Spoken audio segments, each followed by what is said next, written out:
Bonjour les amis, bienvenue à tous pour cette 15e vidéo. Alors je suis très heureux de vous retrouver parce que ça fait plusieurs jours que j'ai pas tourné parce que j'étais parti en vacances et je suis un peu à la ramasse parce que cette vidéo va être diffusée demain. Alors j'ai envie aujourd'hui de vous parler à vous, vous qui êtes derrière votre écran de téléphone, de smartphone et de tablette, vous qui aujourd'hui avez peut-être un rêve, un but, une décision à prendre, mais qui n'y allait pas, qui avançait pas. Pourquoi? Eh bien parce que vous avez peur. Je vais d'abord vous rassurer, parce que la peur, on l'a tous. Moi aussi, je l'ai. Quand j'ai commencé à faire ces vidéos, je l'ai plus beaucoup aujourd'hui. Je l'ai quand j'ai quitté mon travail, je l'ai quand je décide de changer de métier, de changer de vie, de partir dans quelque chose d'autre. Oui, c'est quelque chose de normal, rassurez-vous. Il n'y a rien de mauvais à ça. Et puis sachez que cette peur qui peut-être vous bloque aujourd'hui, eh bien sachez qu'elle est nécessaire. Moi je suis contre l'avis de certains qui pensent que qu'il faut vaincre sa peur. Non, moi je pense qu'il faut un équilibre.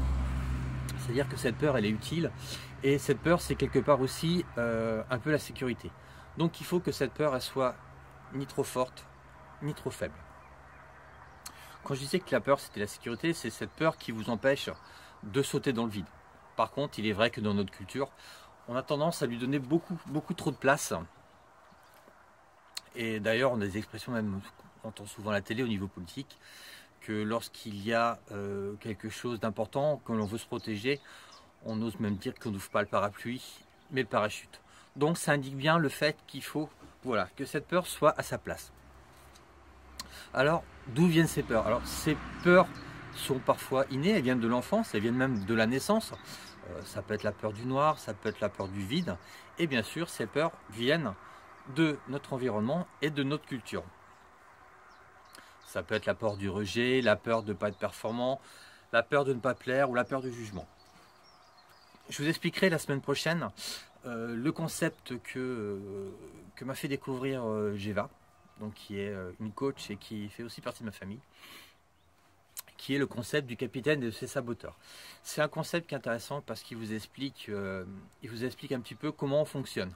Donc ça, je vous le présenterai la semaine prochaine.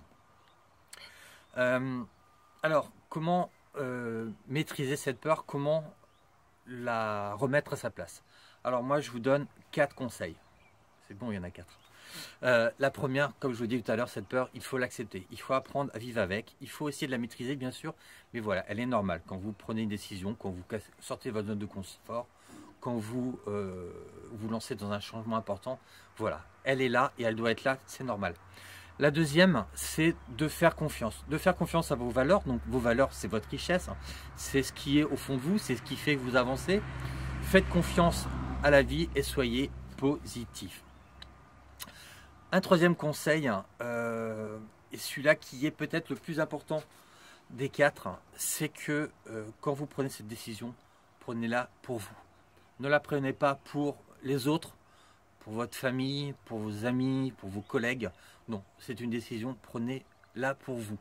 Rappelez-vous cette vidéo sur l'essentiel, qui est la première de toutes, qui est la plus importante. Voilà, c'est votre vie. Donc cette décision, si vous la prenez pour vous. Et le dernier conseil, qui est un conseil important, même si je viens de vous dire de la prendre pour vous, c'est que apprenez à vous entourer de personnes qui vous portent vers le haut.